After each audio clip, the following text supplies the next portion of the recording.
La Chorcha Política, un podcast de jóvenes y para jóvenes donde se ponen en la mesa los temas más relevantes sobre el panorama político electoral de Sonora.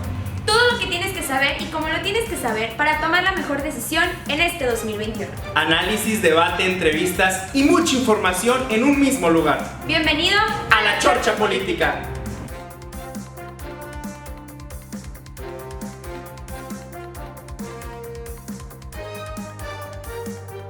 Hola a todos, ¿cómo están? Espero que estén muy bien. Bienvenidos a La Chorcha Política, su podcast favorito. El día de hoy me encuentro más que bien acompañada. José Luis, ¿cómo estás? Hola Alma, pues muchísimas gracias, aquí andamos, gracias por la presentación, siempre no, me voy a quitar el cubrebocas para tomar un poco de agua, pero les recordamos que estamos en Host, manteniendo la sana distancia, ventanas abiertas, ventilación a todo lo que hay. Tenemos un invitado para platicar en este episodio, el tan esperado Joaquín Castillo. Ahorita nos va a contar su currículum vitae, que lo tiene más largo que cualquiera de los candidatos políticos a la gubernatura. Le agradecemos, amigo nuestro, amigo ya de 3 años y una campaña atravesada. Ya hace 3 años que tuve el gusto de pues cruzar caminos tanto con Alma y con José Luis. Un gusto, pues, y también gracias por la invitación a este podcast. Oye, Joaquín, pues estamos aquí para poner las cartas en la mesa sobre cuál es la verdadera necesidad de México y de Sonora en la actualidad. Es un reto que tienen muy difícil quienes buscan y aspiran a ser gobernadores y candidatos a todos los puestos de elección popular en los que hemos estado hablando ya en los episodios anteriores. Y te tenemos a ti porque eres una persona objetiva. Nos gustaría que nos dieras tu punto de vista y yo quiero poner algo primero en la mesa. No sé si ya viste la entrevista de Carlos Loret con el jefe Diego. No sé si la viste. Híjole, no la he visto y si completa. no la has visto, he visto algunos cortos. Perdiendo completamente. Pero ahí tocaban temas muy importantes. Pero bueno, ¿cómo la ves? ¿Cómo estamos viviendo esta situación y esta realidad en México?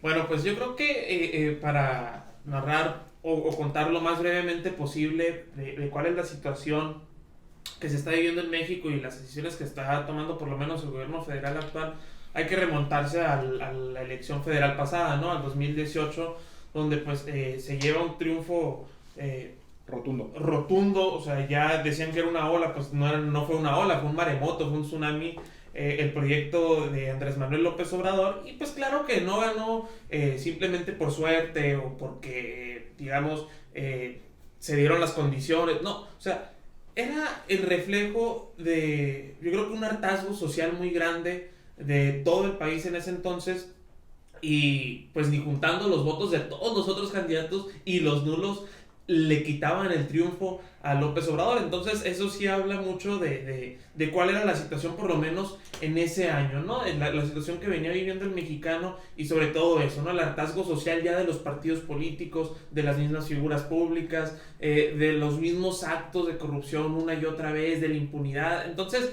sí refleja, obviamente, independientemente si alguien está de acuerdo o no con las decisiones y con los modos del actual gobierno, pues eso es algo que no se puede negar. Entonces, ya tomando en cuenta todo eso, yo creo que el siguiente suceso que también nos viene a dar como un punto de referencia o que viene a ser un parteaguas, pues es la pandemia, ¿no? Porque si ya se venía viendo desde antes, previamente a la contingencia sanitaria derivada del COVID-19, pues una recesión, ¿no? Yo me acuerdo que, digamos, unos meses antes, fue como en diciembre de 2019, en marzo de 2020 empezó la pandemia y en diciembre de 2019 estuvo el exsecretario de Hacienda, Carlos Ursúa, aquí en el TEC, en Campus Sonora Norte, hablando de que ya se venía una recesión. Esto mucho antes de que llegara la pandemia, medidas sanitarias, cierre de negocios, despidos, recortes, etcétera, etcétera. Ya venía él diciendo que se venía una recesión económica no muy grande, pero que sí se venía. Entonces, viene ya esta pandemia como hacer la gota que derrama el vaso, pero pues no es una gota, ¿no? Es un vaso que ya está lleno y llegas a echarle un pichel entero. Entonces, ya con todo eso se vienen muchos problemas, ¿no? La economía, el desempleo, el declive en la actividad económica también, y derivado de eso, pues todos los demás, la inseguridad, la delincuencia, porque si tú bien sabes, hay ciertos factores que, pues, nos guste o no, o que a veces no se reconoce, pero que propician estos otros problemas, pues, algún chavo que no tiene trabajo, que no tiene estudio, que ese es otro tema también, una crisis de escolaridad que se viene muy grande, pues busca la calle, busca las sustancias adictivas. Bien decía mi abuela que el ocio es la madre de todos los vicios. Entonces, al no poderlo tener ni trabajando ni estudiando, pues se vienen estos otros problemas y llegamos al México y también creo que al Sonora en el que estamos ahorita, ¿no? Un país lleno de desempleo, de inseguridad, con una crisis económica muy cañona. Oye, Joaquín, pero lo dijo López Obrador y hasta el Meréndira. La pandemia nos cayó como anillo al dedo para afianzar el propósito de la cuarta transformación. Ya no hay corrupción, ya pasó la corrupción, ya se acabó. La pandemia vino a solucionarnos eso, principal problema en México en el 2018, acordémonos. No podemos decir que... Sí, la bandera de corrupción pues es... ¿realmente se acabó la corrupción? No, claro que no. ¿Se va a acabar en algún momento la corrupción?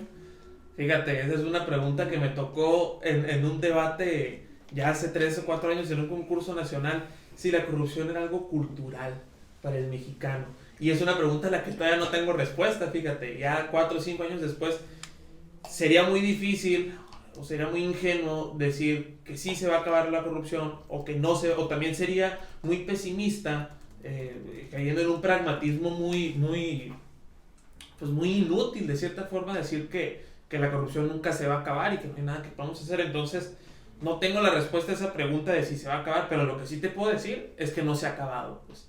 Sigue siendo un problema y aunque quieren dar esta imagen de que el gobierno actual no es corrupto, sino que es impoluto y que es algo casi cercano a la perfección moral, a la perfección en respecto a valores como la honestidad, la integridad, que son puros hombres de bien, pues no. O sea, y las investigaciones de diversos periodistas, de diversos órganos autónomos, fíjate, ya está la Auditoría Superior de la Federación tuvo que retractarse, o sea, qué nivel de...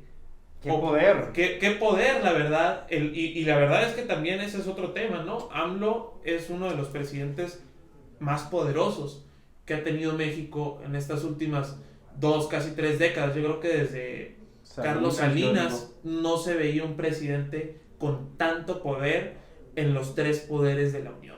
Entonces eso también habla mucho de que tienen todo el poder, tienen los medios para hacer lo que quieran hacer, y si no lo hacen, pues ya no es falta de poder, es falta de voluntad. Transparencia Internacional 2020, México 2019 estaba en el 130, ahora está en el 124 en el índice de percepción de la corrupción. Se disminuyó la corrupción un poquito, o la percepción solamente. Fíjate, y eso es algo que también platicaba con un amigo. Oye, es que estos son más corruptos y menos. Oye, pero ¿cómo miden la corrupción? No, pues el IPC, índice no de precios al consumidor, de percepción de la corrupción. Sí, pero eso es percepción. Entonces, pudiera darse el caso que hay un país muy corrupto, que sí los hay, pero que la gente tiene una percepción muy baja, o viceversa, ¿no? Un país donde hay corrupción, pero la gente tiene una percepción mucho más alta de la corrupción que realmente existe por medios de comunicación, por la información, las fake news que ahora están muy de moda. Entonces, sí es un fenómeno muy difícil de comprender y de estudiar, pero o sea, te puedo decir, mirándolos a los ojos, que para mí no se ha acabado la corrupción. Ok, ¿qué es el cambio que México necesita? ¿En qué? ¿En qué arma? Pues en educación, en seguridad, en economía, en todos esos temas que tanto José Luis y yo decimos que son los principales en los que nos deberíamos enfocar. Vamos a centrarnos en la inseguridad, la salud y ¿qué te parece si la economía? Para dejarle la educación para un futuro episodio que tenemos ya. Mira, nomás, fíjate, lo de la educación nomás lo quería tocar por encima, diciendo que yo creo que las escuelas deberían de abrirse lo antes posible, porque el otro día estaba leyendo una nota que se viene una crisis de escolaridad muy grande. Van a cerrar en todo el país no sé cuántas decenas de miles de escuelas privadas y la infraestructura de educación pública no les da para atender a todos esos niños y niñas que se van a quedar sin escuela. Entonces se viene una crisis de escolaridad y probablemente deserción escolar muy cañona que lleva a los otros problemas, ¿no? El otro decías, la inseguridad. La inseguridad, bueno, ahí Fíjate, hoy veía en el debate de la mañana de Proyecto Puente tirándose la bolita que es responsabilidad del gobierno del estado, de la federación, pero independientemente de el culpable o del responsable de la crisis de inseguridad que se está viviendo, creo que sí hace falta un sentido más amplio de cooperación entre los 3 niveles de gobierno y entre las fuerzas del orden, que realmente se capacite a los elementos, porque, por ejemplo, la Guardia Nacional es casi una militarización del país, y eso es algo que el partido en el gobierno actual criticó mucho cuando se aprobó la Ley de Seguridad Interior en 2017, 2018, no recuerdo bien por qué, porque pones a las fuerzas castrenses a sustituir las tareas de los cuerpos civiles, de la policía municipal, de la policía estatal o de la policía federal, porque no les da abasto, porque ya están corrompidos.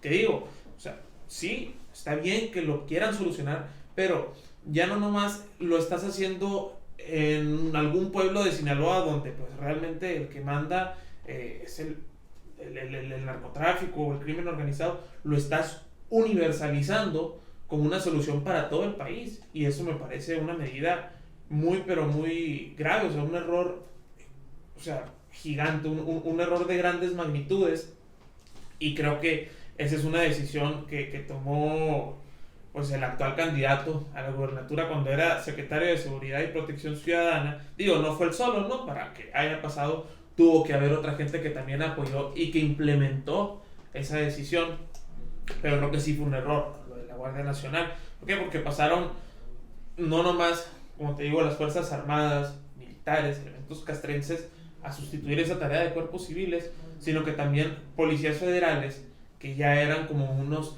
de los cuerpos policíacos más respetados, ¿no? Porque si tú te fijas y ves estudios, la gente ya tenía una percepción mucho más, pues mejor, una percepción mucho más limpia, honesta o íntegra de las fuerzas federales, policía federal, que de los policías municipales o policías estatales. Ese es uno en el tema de inseguridad. La otra, la economía, me decías, o empleo, que van muy de la mano, la economía y el empleo. Ahora veo muchos espectaculares en los bulevares o en las calles, las avenidas principales aquí de la ciudad, y digo, no sé cuál es el mensaje que quieran transmitir, porque dicen, no, pues ahora se les duplicó la pensión a los adultos mayores, que creo que hay que admitir que a lo mejor ese es uno de los logros del gobierno federal, ¿no?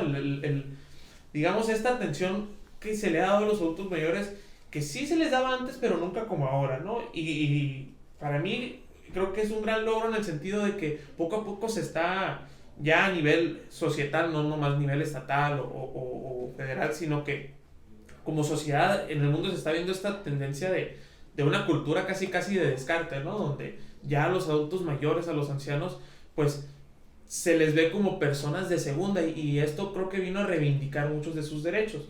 Pero dicen, ¿se les duplicó la pensión? Sí, pero lo que no cuentan es que el padrón de beneficiarios de esa pensión para adultos mayores, que no es pensión porque no te piden ningún requisito más que ser adulto mayor, no te piden tener ahorros ni haber trabajo, o sea, es un apoyo que se les da a los adultos mayores, pues el padrón bajó tremendamente. Entonces dicen, sí, se les duplicó, pero en lugar, por decir algún número, sí, se les duplicó a 100 de los 1000 que de los 1000 que había, exactamente. Entonces, ok, esos 100 van a recibir el doble, pero ¿dónde dejas a los otros 900? Y eso no es algo exclusivo del programa para adultos mayores. Sí, de los jóvenes. De los jóvenes, las becas de los jóvenes construyendo el futuro. Prospera, que era un programa integral de transferencias condicionadas, donde una mujer, tengo entendido, podía recibir hasta 12,000 pesos al mes con 4 hijos, y eso es un apoyo que ayuda muchísimo. Y ahora no era un apoyo clientelar, no era un apoyo electoral, así, exactamente, o meramente asistencialista, sino que eran transferencias condicionadas donde, oye, ¿sabes qué? Tienes que vacunarlo y te voy a dar tanto. Oye, ¿sabes qué? También tienes que mandarlo a la escuela, entonces también te voy a dar un poquito más. Llegó hasta secundaria, te voy a dar un poquito más. Entonces era un programa integral que realmente buscaba... Sí, como las empresas, como si fuera de recompensa por empresa. Exacto, ándale, sí, como bonos, sí, como bonos. Así. Y pues eso... Digo, no lo vemos de esa forma, ¿no? Pero es un ejemplo. Pero traía muchos beneficios. Ahora pues se eliminó y se sustituyó por este otro apoyo de pues, diferentes programas, ¿no? Apoyos con personas con discapacidad, de madres solteras, las becas de jóvenes construyendo el futuro, que por ejemplo ese para el tema de empleo es muy interesante. En sí el programa creo que era con buenas intenciones, pero pues también dicen que el camino al infierno está lleno de buenas intenciones. Entonces el programa en sí, porque muchos le pusieron este mote de becas para los ninis, ¿no? De gente que no estudia ni trabaja.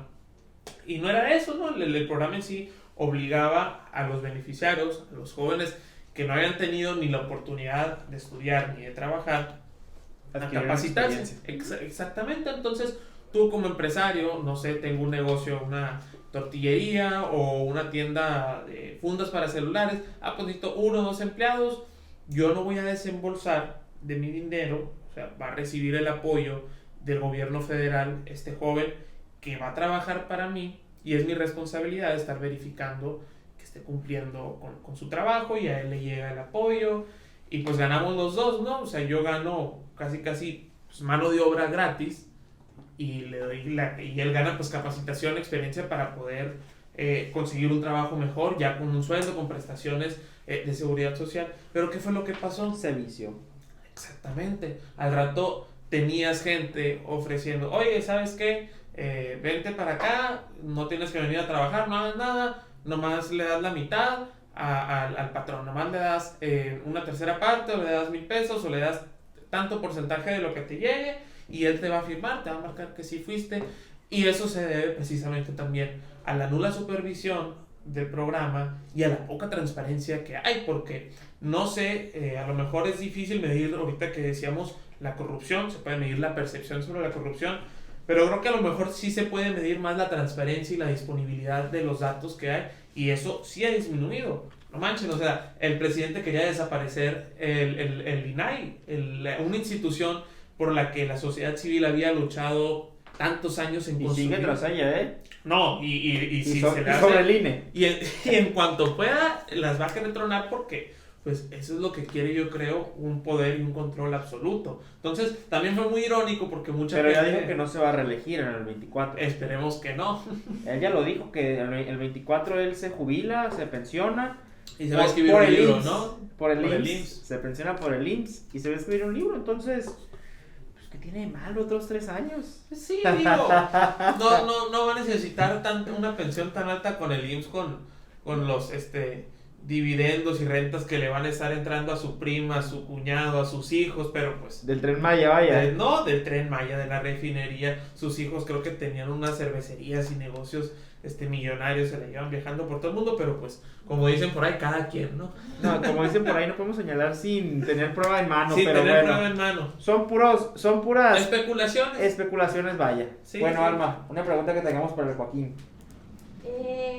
No tanto como pregunta, pero sí apoyando todo lo que dice, o sea, siento que estos temas, como ya lo dijimos, educación, seguridad, economía, desempleo, todo van de la mano, o sea, todos están relacionados entre sí, porque bueno, no recibes la educación que necesitas o no terminas tu educación, ¿qué pasa? Quieres obtener dinero fácil porque no tienes una oportunidad de empleo y requieres a la inseguridad, a los robos, a los asaltos, etcétera, etcétera. Entonces, todo van de la mano. Entonces, siento yo que si tienes el poder como gobierno, como presidente, como gobernador, como gobernadora, utilices esos recursos que ya tienes y los implementes para una mejora en estos temas.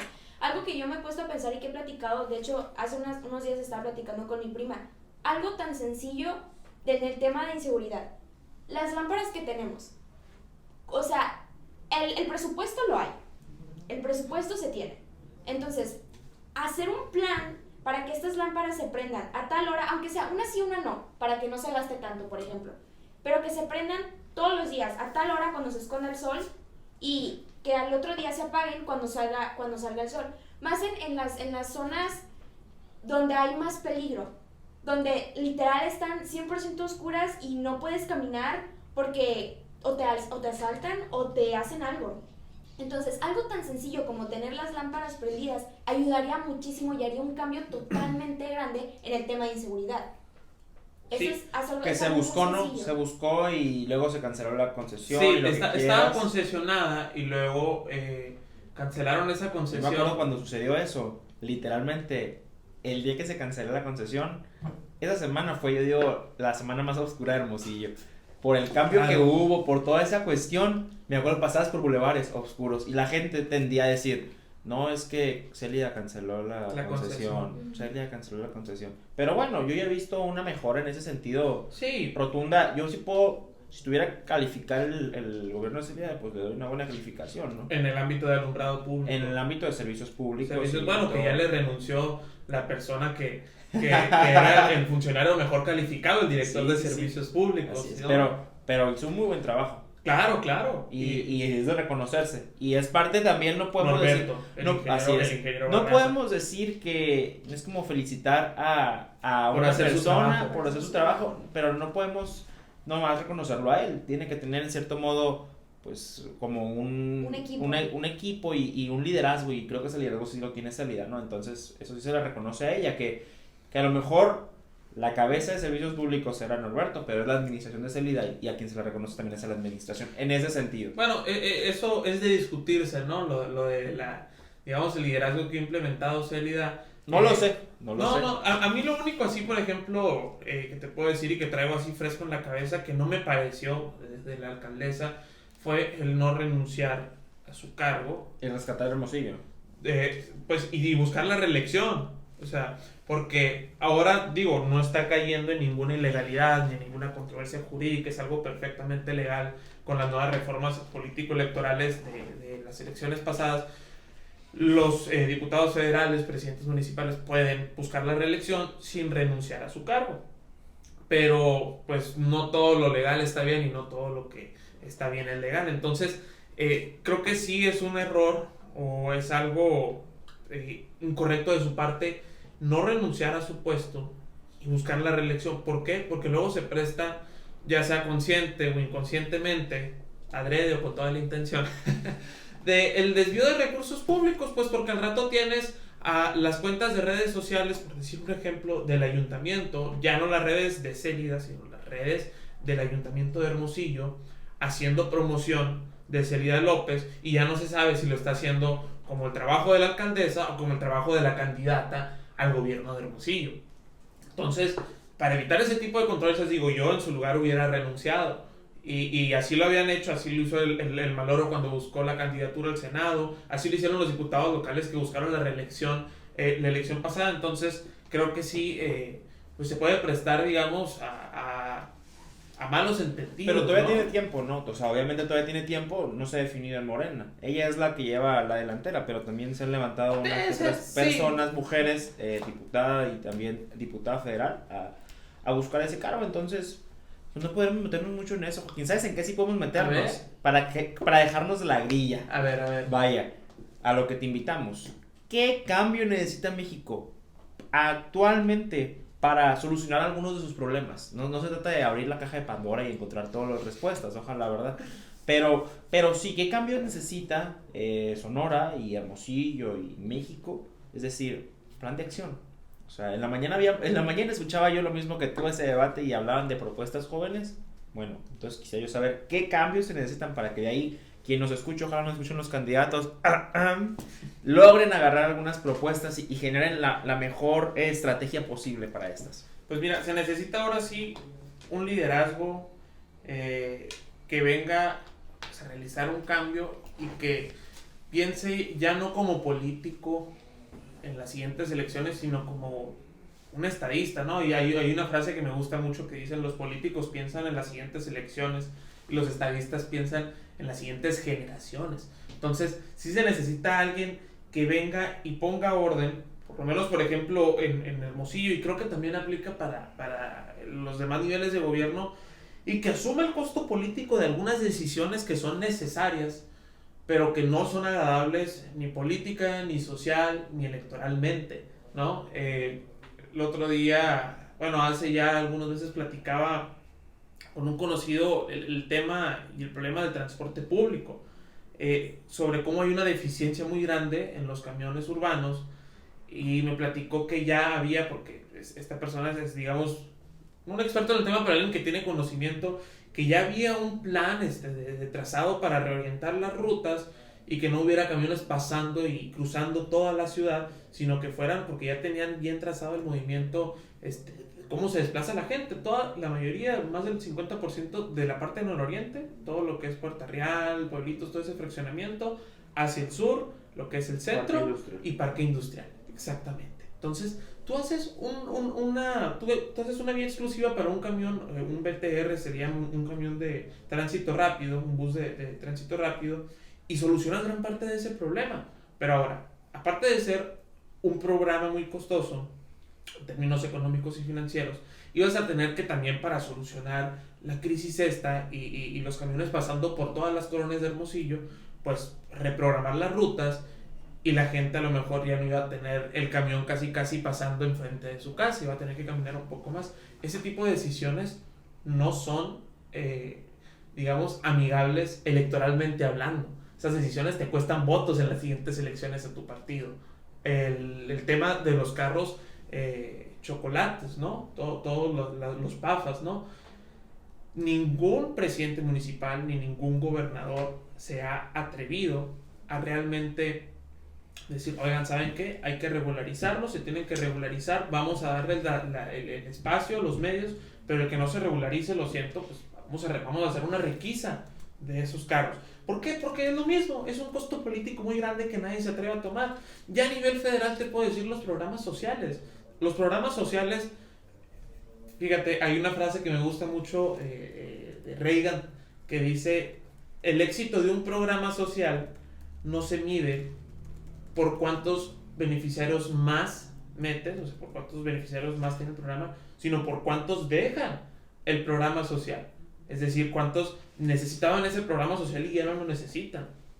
Entonces, ahora, y no es algo exclusivo del gobierno federal, creo que muchas administraciones lo dicen como con un orgullo muy grande, ya no hay 10 millones de gente en X o Y programa social, ahora hay 20 millones, 30 millones.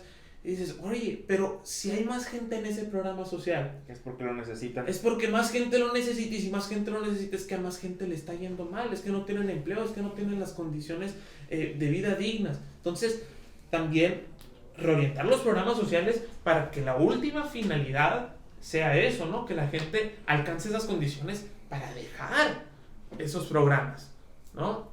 Pero pues forman no un programa con esa finalidad, sino con miras electorales, operan de manera clientelar, que muchas veces con padrones que levantan sus mismos afiliados. Pues había unos videos que decías tú, a la torre, esto nomás pasa en México, de gente levantando información para la vacuna, y le dicen, oye, pero tú vienes de Morena, del gobierno federal, como pregunta genuina. Digo, se puede confundir porque es el gobierno en partido y eso es algo que pasa muy común, pasaba en administraciones pasadas.